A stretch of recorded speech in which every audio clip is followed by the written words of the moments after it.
Selamat pagi, salam sejahtera. Selepas beberapa menit, Zahid Hamidi mengumumkan calon-calon UMNO dalam PRU 15. Akhirnya, apa yang dijangka berlaku. Zahid terima berita malapetaka terbesar pernah dialami dalam parti politik UMNO yang berada di bawah kepimpinannya. Ini selepas beberapa perkara insiden yang paling menakutkan berlaku pula. Insiden pertama melibatkan UMNO di Cawangan Jempul apabila 13 cawangan di Jempul tutup bilik gerakan gara-gara tidak puas hati dengan pencalonan UMNO yang dibacakan oleh Zahid Hamidi semalam. Hari ini dikabarkan disahkan 13 cawangan UMNO di Parlimen Jempol, dilaporkan ditutup dipercayai susulan tidak berpuas hati dengan calon yang bukan pilihan yang diletakkan di kawasan tersebut, yang melibatkan UMNO Cawangan Batu Kikir Timir, Kampung Gajah Mati, Kampung Kuala Kepis, Batu Kikir Pekan, Taman Melur, Rompin, Serting Hilir, Palong 13, Serting Hilir 7, Taman Seri Serting, Taman Seri Rompin, Serting Hilir 1 dan Palong 10. Laporan itu menyebut berdasarkan senarai calon yang bocor sejak semalam, penyandang kerusi berkenaan Datuk Seri Muhammad Salim Muhammad Syarif yang juga Ketua UMNO bahagian Jempul tidak tersenarai. Sebaliknya, timbalan Ketua UMNO bahagian Datuk Samsul Kahar Muhammad Dili dicalonkan di kerusi tersebut. Samsul Kahar ketika dihubungi enggan mengulas lanjut berhubung perkara itu, tunggu sehingga pengumuman oleh pucuk pimpinan, katanya.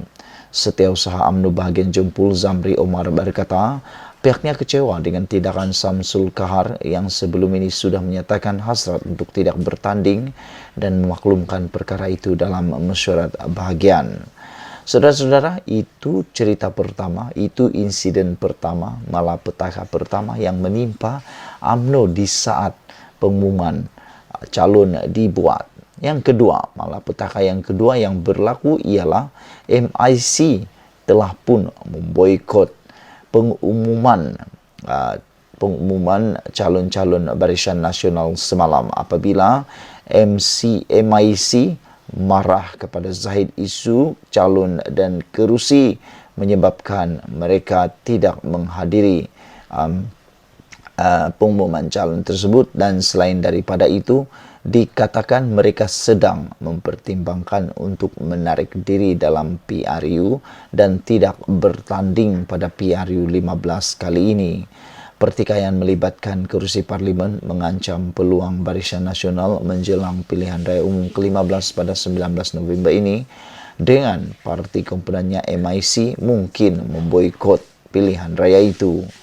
Memetik Malaysia Insight, Presiden MIC Tan Sri S.A. Vigneswaran memberitahu bahawa kepimpinan MIC telah memanggil mesyuarat tergempar jawatan kuasa pusat CWC pagi esok untuk membincangkan kemungkinan tidak bertanding dalam pilihan raya akan datang. Bertahu beberapa sumber parti turut mengesahkan bahawa mereka akan menghadiri mesyuarat itu pada jam 10 pagi ini di Kuala Lumpur, tetapi tidak pasti apa yang berlaku.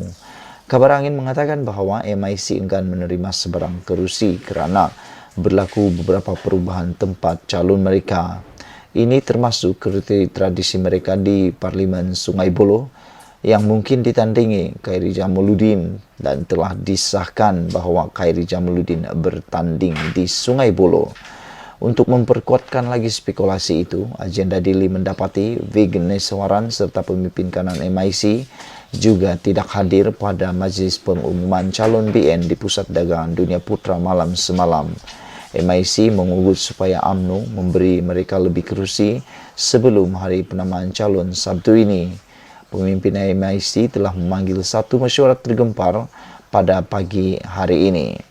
Saudara, itu insiden kedua yang berlaku yang menjadi malapetaka kepada UMNO selepas pencalonan ataupun nama-nama calon diumumkan.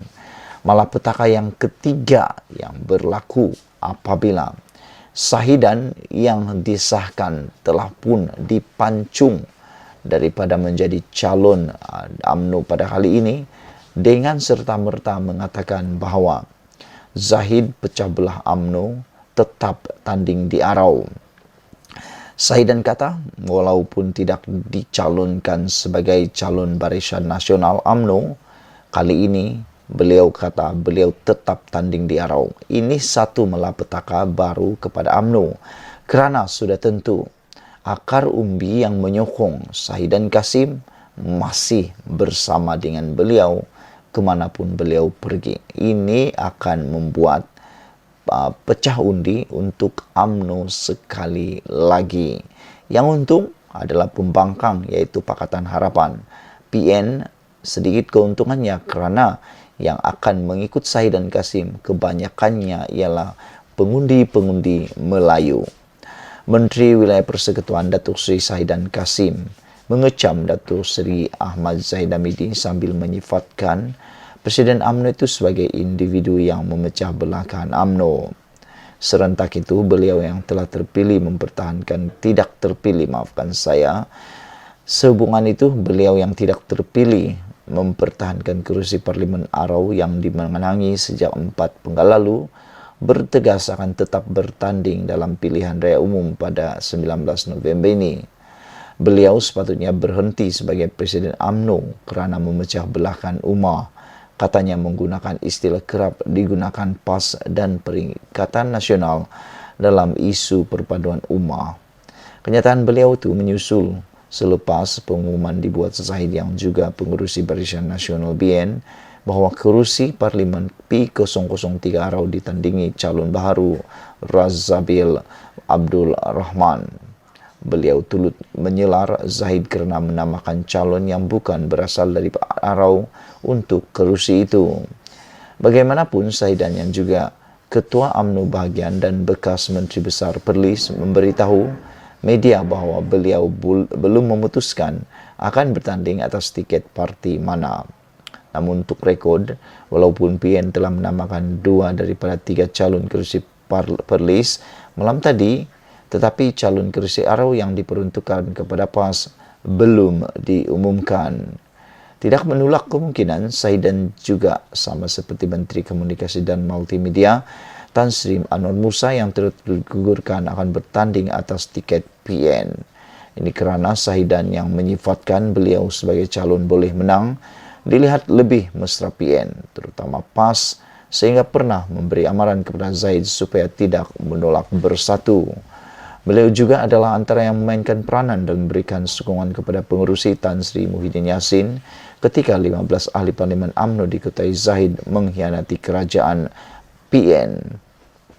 Mengulas lanjut, Sahidan dikatakan beliau akan berunding dengan akar umbinya terlebih dahulu mengenai parti yang akan ditandinginya di Parlimen Arau untuk kali ini. Saya calon yang boleh menang, kata Sahidan. Saya akan bertanding. Saya akan bertanya kepada akar umbi mengenai tiket yang mana untuk bertanding di kerusi ini.